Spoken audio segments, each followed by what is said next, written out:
ছাত্র সমাজের প্রতিটা নেতাকর্মী যারা এখানে উপস্থিত আছেন, বিভিন্ন ইউনিয়ন বিভিন্ন জায়গা থেকে দায়িত্বশীল ভূমিকায় তারা এখানে আজকে প্রোগ্রামটি বাস্তবায়ন করার উপলক্ষে আসছেন।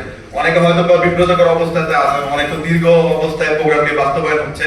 আসলে আমাদের এখানে যারাই উপস্থিত আছেন না কেন, স্টেজের থেকে যাদেরকে দেখতেছেন, তারা বিভিন্ন ইউনিটের বিভিন্ন রকমের দায়িত্বে তারা এখানে আয়োজনের অবস্থায় তারা রয়েছে। আসলে প্রত্যেকটা মানুষ আমাদের এখানে জুলাই গণঅভ্যুত্থানের সাক্ষী। যেমন 2024 সালে 5ই জুন যখন স্বৈরাচারী হাসিনা 18 পরিপত্র কোটা সংস্কার আন্দোলন যে আমাদের জারি হলো, ঠিক সেদিন থেকে আমি আমাদের কেন্দ্রীয় কমিটির সংগ্রামী আহ্বায়ক জনাব সাইফুল ইসলাম ভাই আমরা রাজপথে ছিলাম। আমাদের মনে পড়ে এই যে রাজু ভাস্কর্য লাইব্রেরি, সেন্ট্রাল লাইব্রেরি, এখানে আমরা একসাথে মাইক বানানোর জন্য আমরা টাকা উঠাতাম।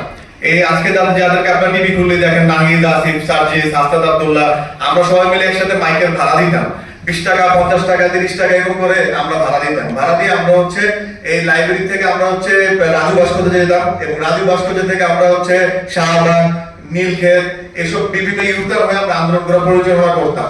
আসলে এই 5 আগস্টের পরবর্তীতে আমরা যেভাবে সমন্বয় খেলা দেখছি টিভিতে, আসলে এরপরে বিভিন্ন ছাত্র সংগঠনের ভূমিকাটা হারায় গেছে। তো বিভিন্ন জায়গায় যাদেরকে আপনারা আপনারা দেখি আন্দোলন সংগ্রামে এই গুপ্ত বাহিনী আমাদের নেতা ব্যারিস্টার আন্দালিব রহমান পার্থ ভাইকে নিয়ে যারা যে এরকম সমালোচনা করছে, আসলে এরকম সমালোচনা আমার মনে হয় না তারা 17 বছর আওয়ামী লীগও শুনছে। বাস্তবতা হচ্ছে এরকমই যে যারা জামাত এবং শিবির, তারা আসলে তাদের মানে বর্তমান অবস্থার কথা চিন্তা করে তারা অতীত ভুলে যায়। এই ব্যারিস্টার আন্দালিব রহমান পার্থ ভাই তোমাদের টক শোতে এবং রাজপথে জামাতকে নিয়ে যে বড় ভূমিকাটা সংসদে তিনি দেখিয়েছেন 11-12 সালের দিকে, এরকম বর্তমানে তোমাদের কোনো জামাতি নেতারাও তোমাদের এই ভূমিকা পালন করে না।